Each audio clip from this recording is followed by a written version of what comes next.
Ebullient greetings. I'm your host, Jacquie Bird of Jacquie Bird Spiritual Wellness, your guide to stress and anxiety relief, mindfulness, awareness, self-care, self-love, and personal growth. Welcome and thank you for joining me as we roll with peace in mind. Today's riff is Are You on the Right Train? Riding on the Urge. These episodes feature people who are doing their thing, they follow their heart and their passion, and they create how they want, what they want, when they want. And they are riding on the right train. Today's spotlight is Zazel O'Garra Chavah. Greetings, everyone. Want to let you know that February 28th, that's a Sunday, at 1 o'clock p.m. Eastern Standard Time, I will have my end of the month, chill out, chill down, chillax, renew, Stress Busters guided meditation. And that's a virtual session from 1 p.m. to 1:30 Eastern Standard Time. That is 10 a.m. Pacific Standard Time, 6 p.m. in the UK, and 7 p.m. in Europe. I hope you join me. Tickets are available on my website, JacquieBirdSpiritualWellness.com. And also, I hope you consider becoming a friend of the podcast. That information is also on my website under subscriptions. So go visit JacquieBirdSpiritualWellness.com. And without further ado, I am going to bring on part 2 of this fabulous interview that I had with Miss Zazel. I'm not going to say I'm Zazel O'Garra, any longer wearing the, stiletto heels and, all the men are stopping me and whatever. That's not who I am anymore. I have accepted the fact that I am a brain tumor survivor, and this is who I am. I'm proud of who I am, and I've made myself into a different person, and I'm happy with it. One of the things I did also was while I was at Rusk, after I left Kessler, I went to Rusk Rehab, NYU Rusk Rehab, which was another phenomenal place. And they introduced me to a therapist there who also had a brain tumor. So I went to her office and I told her my story. I said, I'm in the arts and I had this brain tumor and, I'm in there with a cane and my brace and, and I just spoke so openly and, with passion and, just the love of the arts or whatever. And she said, Zazel, you are amazing. And I want you to join the Brain Tumor Foundation. So I did join the Brain Tumor Foundation and I went to the support groups. And in the support groups with other persons with brain tumors, everyone was in a sad mood. They were, depressed because having a brain tumor is like, it's a horrible, it's a experience that no one wants to go through. And so she recognized that I kind of took over the support groups, with my personality and my laugh and the smile and whatever. And she recommended that I go to grad school for social work. And I said, what? Are you joking? I can't even read and write. But I did. I took her advice and I started to apply to grad schools. And the first grad school I applied to was Fordham University. And I did it as a non-matric student because I wanted to see if I could do it. And there I was in the classroom with all these people and I think I had human behavior. That was the class. And the professor was extremely difficult, but I tell this story because I always tell persons with disabilities, if you want to go back to school, go to the Office of Disability Services within your university and they will help you. They will definitely help you. I mean, they gave me a lot of services. Like if I had to take notes, another student could take the notes. If I wanted to take a test, I could use it. I could take a test in another classroom, different things. If you needed Xeroxes, Xerox copies of papers or whatever, they would have another student do it and pay that student to help you. So with that in mind, I did very well for that first semester. And then I applied to the school and I got accepted. what I'm also hearing here is if you ask for help and you're open for help, you will get it. You will get it. You will absolutely get it. And one of the best things, I'm going to tell you two short stories. One of the best things was because I had a disability, I received many scholarships. People don't know how to look for scholarships. I look for scholarships for people with chronic illnesses, people with brain tumors, people with Black women with, illnesses. I looked up everything and I got a lot of money. And then also the Screen Actors Guild gave me some cash. Shouting y'all out. Shout out. Yes. I mean, they'll help you go back to school. Wow. Yeah. So that was amazing. But the other part of the story was one day I received a phone call from Barry Martin. Do you remember Barry? Mm-mm. Barry, he used to go to Alvin Ailey with me. He was this amazing dancer and Black guy and just hysterical, just a wonderful spirit. He was on scholarship there with me at Ailey. And then after Ailey, I think he went to Purchase and got his degree in dance. And right after he finished Purchase, he went to England and got into a dance company. So while he was in a dance company, they were doing a tour in South Africa and he got into a massive car accident. And because it was South Africa, they did not allow him to go into the regular hospital, the hospital with the Caucasians, white people. Okay. And they let him stay there and suffer. And then fortunately they found out that he was American, whatever, and they allowed him to go into that hospital. But by that time he became a quadriplegic. And then I think his family came and they flew him back to England, and that's where he did his rehab. And then he came back to New York. However, not to cut you off, because I want you to continue. What year was this? Was this after apartheid? Yeah, I think, I don't remember. I think it was before apartheid. Okay, so apartheid was still happening when he, okay. Yes, yeah. So he came back here and Alvin Ailey actually hired him to choreograph for the company. He started his own dance company. He was absolutely amazing. But he found out that I had a brain tumor and he called me up and he told me, Zazel, do you realize that there's more minorities who are disabled? And he's like, you have to make yourself known. You have to join the Performers with Disabilities Union with the Screen Actors Guild, because he was in it. And he says, I want you to join every single disability organization or try to in this country. And then also go back to school, because he did. He was in NYU and finished his master's degree. And I took his advice and did everything. And when I went to that Performers with Disabilities Union within the Screen Actors Guild, there were not a lot of minorities. I think he was the only one. Oh, wow.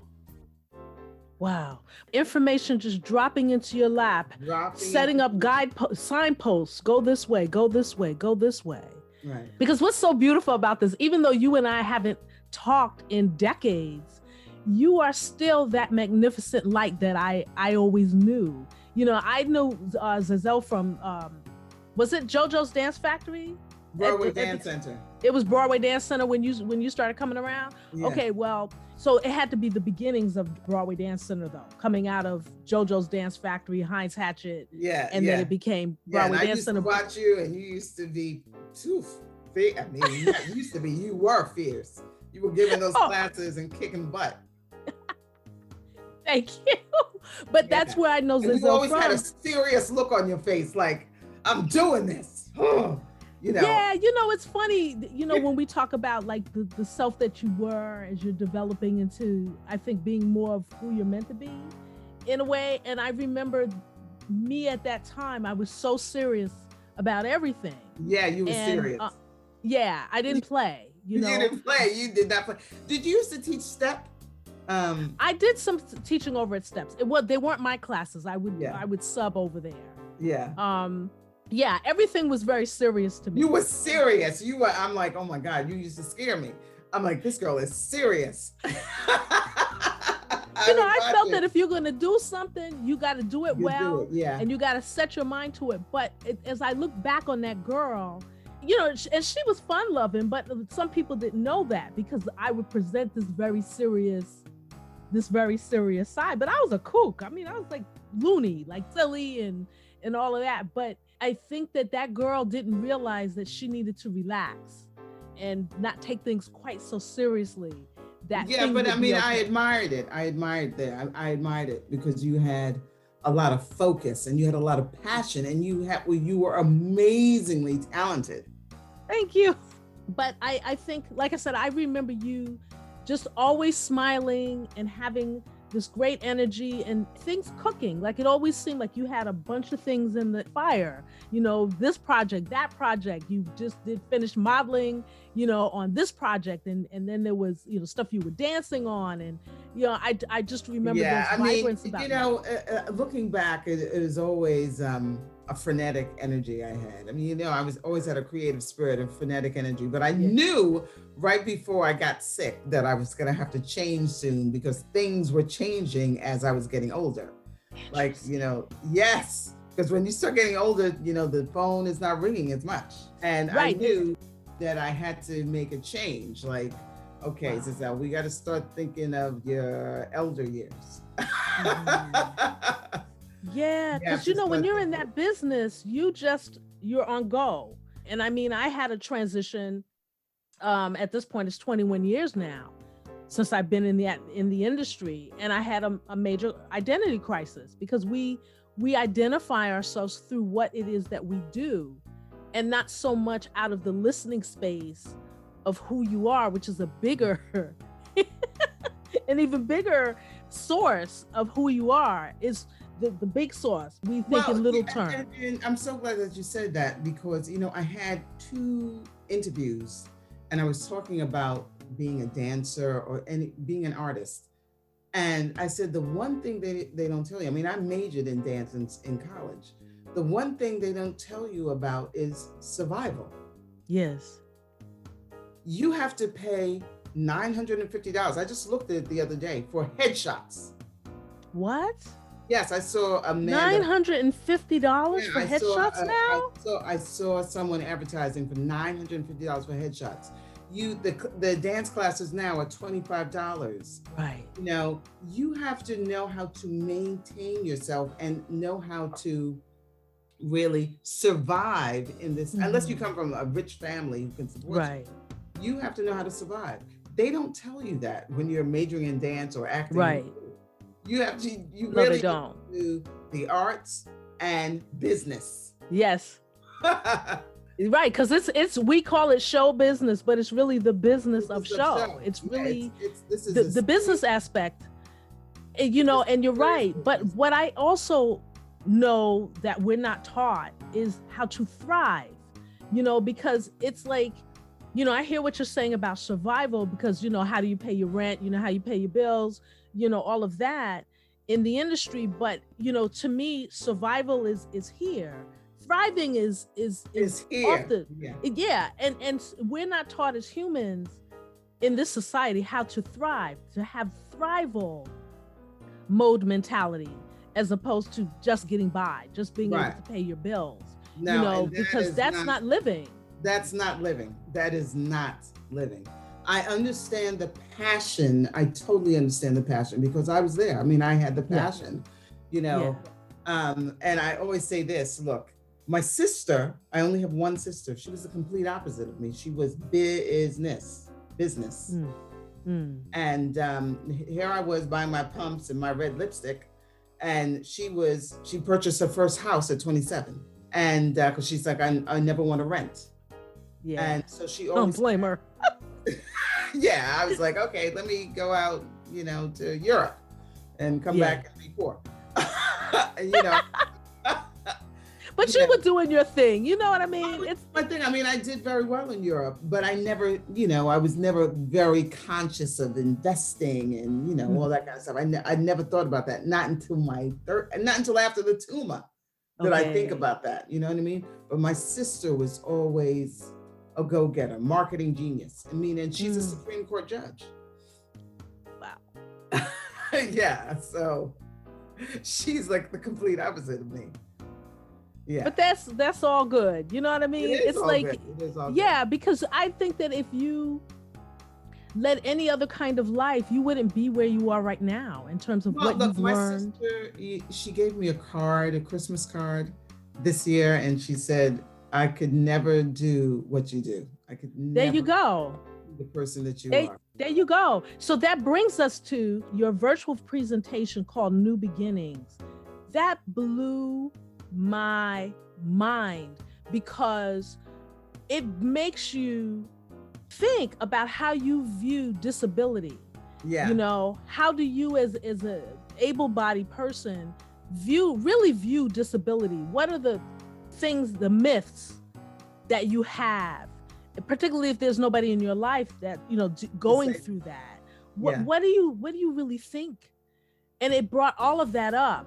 And I think that it brought a level of awareness in terms of education.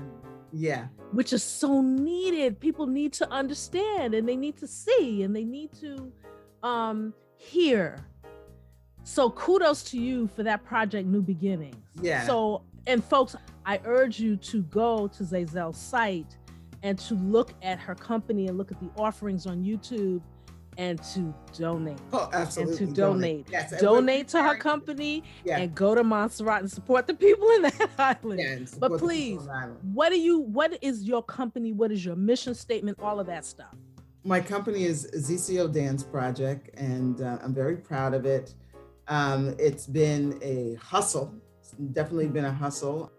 A lot of hard work. I run the company basically by myself. You know, I have assistants on occasion, but I basically do everything by myself. I mean, I have fundraising, administration, dealing with the dancers, you know, hiring choreographers. You know, it's a lot of work. And, you know, to maintain it is even more difficult because you do need the funding. We have been able to do performances in New York City at Dixon Place and at Symphony Space and Mark Morris, which was absolutely wonderful. We've raised money, but now I am in the process of applying for more grants. And then I do things on the side. I mean, I also teach individuals who are disabled. I've taught at Mount Sinai Hospital. I've taught at a gazillion hospitals and social service facilities, dance to persons who are mentally and intellectually disabled, which has been wonderful. So I just try to keep it going. You know, and it's difficult because I got to hustle my butt off. Are you literally writing your own grants? I just hired someone else to write the grants. Because that in and of itself is... That's very difficult, yeah. I just found someone to do that for me. That's good. Like this week. So, wow, that's good. Yeah, it's difficult, but you know, I keep going. And I think this performance, the performance that we did last week, New Beginnings, is a new beginning because everything is virtual. Everything is virtual. Right. So someone clued me in. The woman that was the MC, Galil, was the one that, you know, she's an Adelco Award winner. She's a seasoned actress and she knows everyone in the city. So she was the one that hooked me up with this incredible production manager who did all of the taping and editing and whatever. And it was just amazing. She was fabulous. I loved her. Oh, Galil she's excellent. Yeah, she's excellent. Yeah, she's fabulous. So we try to do other things, you know, try to bring in different choreographers and I try to expose the dancers to different genres, to jazz, modern, ballet, African dance. And, you know, I want to be a soulful company, you know, because that's my background. I love to dance with soul. And so that's why we're doing, I'm going to announce it right now, we're doing a Black History Month, a short Black History Month showcase at the end of February that is a tribute to Ntozake Shange. And we're going to be doing just like a little short presentation, but just to, you know, just to keep us out there, just to have people know that we still are existing in this climate, in this pandemic climate where a lot of artists are suffering. Yeah. A lot of artists are struggling and suffering. A lot of humans are struggling and suffering. The one thing that I feel this time can teach us is the art of collaboration and the art of cooperation and not being isolated. If you feel isolated, there are groups that you can reach out to. Even though you're in your own home, don't give up. Keep the faith. We are being taught something here. Something very valuable for humankind, something to raise the elevation of humankind, something to draw us together to support the earth. This is an important time. It is not just a time of suffering. If you can shift your focus. You have to shift your focus. Yeah. And one of the beautiful things, it's going to be almost a year that we've been going through this pandemic. That's right. And one of the almost a year. I have no problems being at home by myself. I have no problems, because I listen to myself. I'm working on the dance company. I'm working on myself. I have a journal that I write in. And even though my handwriting is slow with my right hand, because it's, it can move, but it's slow, I write with my left hand. Right hand is a little slow. Let me write with my left hand. So I'm ambidextrous. Okay. I do my thing. I write in my journal. I write my thoughts down. Okay, this is what I'm feeling today. And, that helps. I still go through health challenges. You have a brain tumor. The brain affects your entire body. Yes. So I still have to go to see my neurologist and take a lot of tests and have my MRIs every year. And, dealing with the paralysis. My leg, my foot is still partially paralyzed. So I had to get a new brace. I had to see a physiatrist, deal with, I just got Botox shots in my arm and my leg to deal with the spasticity because my arm doesn't move. It doesn't move. I can move it like this, but it doesn't swing like my left arm. So they gave me the Botox shots and they gave me the Botox shots in my right leg. But I keep going, what the hell? Right. The dancing keeps me alive. Talk about that piece that was in that concert I saw that was so powerful where you were talking about how men see disability. Okay, so that's interesting. Girl, that piece made me just have to go, damn. Yeah, well, that's been an interesting experience for me. Men, because I have this disability, I walk with a limp. And I wear my long dresses or bell bottoms or whatever, or I wear my stretch pants. My brace is seen. So I'm still very attractive. And men look at me and they're wondering, like, what the hell is wrong with her? Why does she walk like that? So I'll tell you a story, and I hope he's listening to this. So my friend Galil had tickets last year to Lincoln Center. She invited us to the New York Philharmonic. And to make a long story short, there was like 8 of us. She got free tickets. And after the show, we all went out to dinner. And maybe there was 6 of us left at that time. And there was a nice gentleman there. And, he's looking at me, I'm looking at him and whatever, and, checking me out, whatever. And, we're all talking. So he said at the end of the dinner, this whole dinner is on me. And I'm like, what? That's nice. I said, sweetie, I'm going to give you my phone number. Because I'm like, a free dinner? Well, I said, I'm giving you my phone number, honey. And everyone starts laughing, right? And so he hands me his phone. And I put in my phone number. And immediately after we left, he texts me like a picture of him. So I'm walking, we leave the restaurant, I'm walking down the street and I'm holding on to Galil and he sees me limping. I'm holding on to her for support. I don't have my cane. So he sees me limping and I get into a taxi and go. And he asks Galil, why does she walk like that? And Galil's like, that's on you. You have to ask her. She's a beautiful woman. That's all she said. Okay. So to make a long story short, he called me up and we met again and we had dinner. And it's very strange that when I'm nervous, I'm thinking about men, when I'm nervous, it goes right through my leg. Like the nerves go through my leg and I can't lift my leg up. And I mean, it's difficult to lift my leg because I'm thinking about it so much that all of the nerves just like say, forget it, you're not gonna walk. So he sees the way I walk, and we had a dinner and whatever. And I'm trying to move the friggin' leg after we leave the restaurant, but I'm still limping. In any event, he invites me to the Black Nutcracker, which is nice. I'm like, oh, okay, this brother's, interested. So I arrive to the Black Nutcracker at the Paris Theater. No, it's not Paris. It's the Paradise Theater in Brooklyn. And I arrived there early, and there's like a huge line. So he comes late, and I'm on the line, and the first thing he says to me, he said, I'm gonna ask you a question. Why do you walk like that? Wow. And I said, that's a long story. I'll tell you later. So we get into the theater, and usually when I go to theaters or any place else, I go to the bathroom for persons with disabilities on the first floor when I don't have to go down the steps. Right. Right. But I was so nervous to use that disabled bathroom with him. I didn't go. So I just held it there. I just sat in the theater and didn't go to the bathroom. Yeah, because I'm thinking, like, what is he thinking? So in any event, after the show, we leave, and he's like, okay, let's go out to dinner.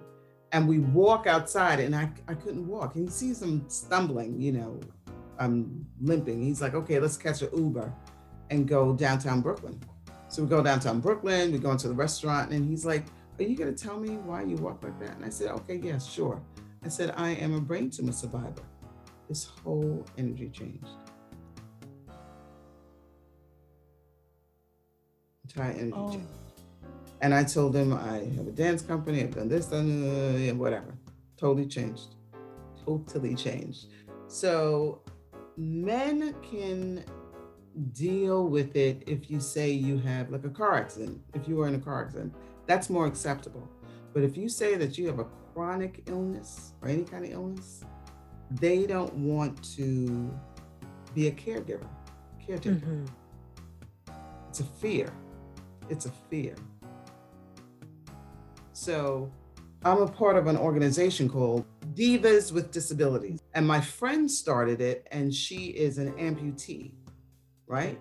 And she lost her leg through bone cancer years ago when she was 18 years old. And we talk about, how we deal with men and, men, and she's incredibly professional. She used to work for the Pentagon. She wants to be an actress. She has a wonderful personality. So she's very powerful. But men, they don't know how to deal with her either because she has a prosthetic. So did this brother just drop out of the scene? Totally dropped out. Never called me again. Never called Wow. Me. Basically, they assume they will have to be a caregiver without asking or getting to know you or getting to know your lifestyle and all of that. They don't want to deal with it. No. They don't. Wow. So did the piece come out of that experience? It impacts me in the sense that I know what others have dealt with, as women with disabilities. I don't have a fear. I mean, I know who I am. I'm comfortable with who I am. You have to be comfortable with who you are. Hello. You have to do the work. I'm going to say this also. I mean, I know of a guy who was attracted to me. He could not deal with me because I have this disability and I had a brain tumor. And we are very good friends. However, he did not want to be emotional or whatever because of disability. Wow. So, I'll probably have to do this again with you because it's just a wealth of information and knowledge and wisdom that you've dropped on us. And I'm like so appreciative of your time and your sharing. Do a little business. Tell people where they can find you. As I said, I'll have it in the show notes. Go. Okay, you can find me on ZCODanceProject.com. Bam. Everything's there. Everything's there. On her website. Like I said, please go check it out, donate, look at the videos, see how you can support in that sense. The other thing I want to ask you before we close and you read this poem is, what are you creating for yourself in the future? What do you see for yourself in your company? Okay, well, I think one of the best things that happened last year was that we were invited to the International Dance Festival on Disability in Greece. And we were going there in May, and they were sponsoring us. Oh my goodness. Yeah, like 4 dancers, that I could bring 4 to 5 dancers, and they were sponsoring us. And it's in a Karditsa, Greece. So we would have to take the plane to Athens, and then I think it's a 3-hour drive to Karditsa. If we do that, that would be excellent. If it could happen next year, if it, everything opens up and the restrictions are gone. So this is May of 2022. Yeah, 21 or 22. I don't know if they're going to do it in 21. What happened when they canceled it was that we did a Zoom meeting, and I had to wake up at 3 a.m. so I could be on their time. And there were several artists from Portugal, from Greece, from France, who had companies with disabilities, from the UK. And I just felt just wonderful. And she was like, "You have this amazing smile." Yes. I was just smiling because I was just overwhelmed by meeting all these people who were going to take part in this festival. So if we can do that, bring it to Europe, that would be amazing. I want to do that, particularly being a Black woman. They have not seen a Black woman. That they have not seen. And going over there and doing some soulful dance and, Oh my goodness, that sounds so exciting. And then, my friend and I, who is who started Divas with Disabilities, we want to be recognized on film, on television, as women with disabilities or persons with disabilities. We don't want an able-bodied actor being put in a wheelchair to portray a person with a disability. We want to be who we are. Right. Put us in front of the camera. Right. Send me out on commercials. I mean, they are doing commercials. Send me out on commercials. Yeah, I walk with a limp, but this is who I am. Yes. Yes. And that's so important because, again, it's educational. It's letting people know that, yes, we share the planet with all kinds of people, with all types of experiences. Right. And so that these things are not foreign to people. My goodness, I wish you all the amazing best as you move forward in creating. And God be to glory. I'm leaving. As my father would say, he always used to tell me to say, "My heavenly Father owns the universe and my every need shall be supplied." And I always say that. Yeah. Please share this poem with us. Okay. And I thank you, girl. Okay. So let me put on my glasses. Okay. All right. Woo. I am a dancer. It gave God and my parents great pleasure to create me. In their eyes, I am a Black beauty. My parents molded me to perfection, instilling in me great values not to fear rejection. Tuned into divine master plan, my heavenly Father gave me life. I grew to be a woman. Every curve was fine, bold, bountiful, sexual, funny, intelligent, and strong. I am a disabled woman, African, Caribbean, and proud. People see me and sometimes turn away. I do not feel ashamed. I know I am blessed. Average humans don't understand. They let their ignorance get the upper hand. They don't know how fundamental respect. They choose to mock differences they don't accept. I dance to rejuvenate my soul. I have the tools I need to be the best. Black woman, vibrant woman, disabled woman. God's creation, that is me. Oh, girl. Girl, thank you for sharing that with us. That is fantastic and phenomenal. And I thank you so very much for your time and for sharing with us. Thank you. I feel you're a very powerful story, girl. Thank you. Thank you. I hope that you enjoyed that and was thoroughly, thoroughly inspired and uplifted by what you heard. If you are in a situation currently that is unfulfilling to you, be it a job or a career you've been pursuing, and you feel like there's something else that you really want to do or you already know what that is, get quiet, sit still, breathe in and out deeply, and begin to envision what that is that you wish to create. And remember, there's nothing too big, it's only small ideas. Think big and write that down. What is it that you wish to create? Write it down, put it in your phone, speak it out loud to people that are supportive of you, and go for it. Go for it. Don't delay. Start now, even if you plot in your mind what your escape plan is going to be. But go for it. This life is meant to be lived to the fullest. Take advantage. No matter what is happening in your life right now, there can always be room to create more. Thank you so much for listening. Please remember to visit JackieBirdSpiritualWellness.com, join my mailing list. I've got workshops coming up, as I mentioned earlier in the program. I have audiobooks, guided meditation videos, and audio and meditation music, everything for inspiration and to help you relieve stress, increase your mindfulness and awareness and presence. And remember to always roll with peace in mind.